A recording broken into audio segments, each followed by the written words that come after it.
পোলাওয়ের রেসিপিটা অনেক রকম দেখেছেন, আর আজকের রেসিপিটা একদম অন্যরকম। দুধ আমসত্ত্ব পোলাও। এই রেসিপিটা খুবই সুন্দর খেতে, একবার বাড়িতে ট্রাই করে দেখতে পারেন। আমি এখানে ঘিয়ের মধ্যে কাজু কিশমিশটা আগে ভেজে নেব, ভেজে তুলে নেব। তারপর আবারও কড়ার মধ্যে ঘি দেব। কড়াটা আমি কেক বানিয়েছিলাম, তাই একদিকটা পুড়ে গেছে হালকা। তো আবারও ঘিয়ের মধ্যে গোটা গরম মশলা, তেজপাতা আমি দিয়ে দিলাম।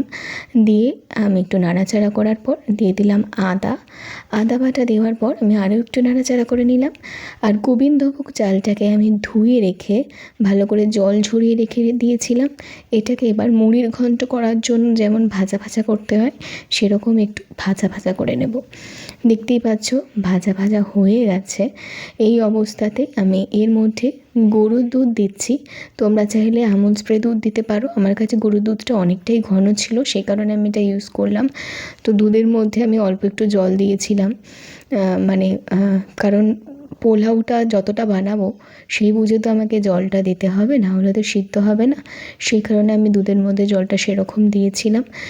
আপনারা চাইলে পুরোটা দুধ দিয়েও করতে পারেন, আবার জলও দিতে পারেন। এই অবস্থায় আমি চিনিটা দিয়ে দেবো, কারণ চিনিটা তো গলতে হবে। আর পরিমাণ মতো নুনটাও দিয়ে দেবো।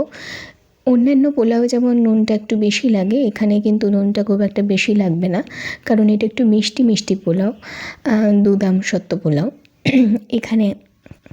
এখানে ফুটে যাওয়ার পর দেখতেই পাচ্ছেন এখানে অনেকটা 80% সিদ্ধ হয়ে গেছে, মানে ওই দুধটা মধ্যেই কিন্তু 80% সিদ্ধ হয়ে গেছে।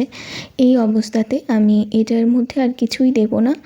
আমি এর মধ্যে যেটা মানে ওই কাজু কিশমিশ আমসত্ত্ব রেখেছিলাম এটা দেব। তার আগে কিন্তু ভালোভাবে নাড়িয়ে চাড়িয়ে নিলাম, কারণ ওটা খুবই দরকার, মানে তাহলে সব কিছুর মধ্যে ভালোভাবে মিশে যাবে ব্যাপারটা। আমি এখানে আমসত্ত্বর পরিমাণটা একটু বেশি ইউজ করেছি, কারণ এটা আমসত্ত্ব পোলাও, অবশ্যই আমসত্ত্বটা একটু বেশি ইউজ করতে হবে। আমসত্ত্বটা আপনারা আপনাদের পছন্দ মতন কেটে নেবেন। তারপর আমি এটাকে আবারও নাড়িয়ে চাড়িয়ে ভালো করে মিশিয়ে নেব। এই যে দেখছেন মানে পোলাওটা একটু গায়ে গায়ে লেগে আছে, এটা কিন্তু লেগে থাকবে না, কারণ এটাকে আমি এখনও ঢাকা চাপা দিয়ে রেখে দেবো বেশ 15 মিনিট মতন। তখন এটা একদম ঝরঝরে হয়ে যাবে ঠান্ডা হওয়ার পর। আর তারপর আমি এটার মধ্যে দিয়ে দেবো গরম মশলা এবং ঘি আর গরম মশলা দিয়ে এটাকে ঢাকা চাপা দিয়ে 15 মিনিট রেখে দেবো। 15 মিনিট রাখার পর এটাকে আমি সার্ভ করব।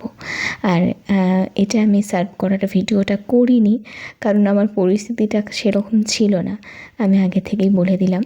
তো ঘিয়ের পরিমাণটা আমি বেশি দিয়েছি এবং গরম মশলাটা পরিমাণ মতন দিয়েছি। তোমরা তোমাদের ইচ্ছে মতন এই পরিমাণগুলো ইউজ করবে, যেটা তোমাদের স্বাদ মতন মনে হয় সেটাই দেবে। তারপর ঢাকা চাপা দিয়ে আমি রেখে দেবো 15 মিনিট।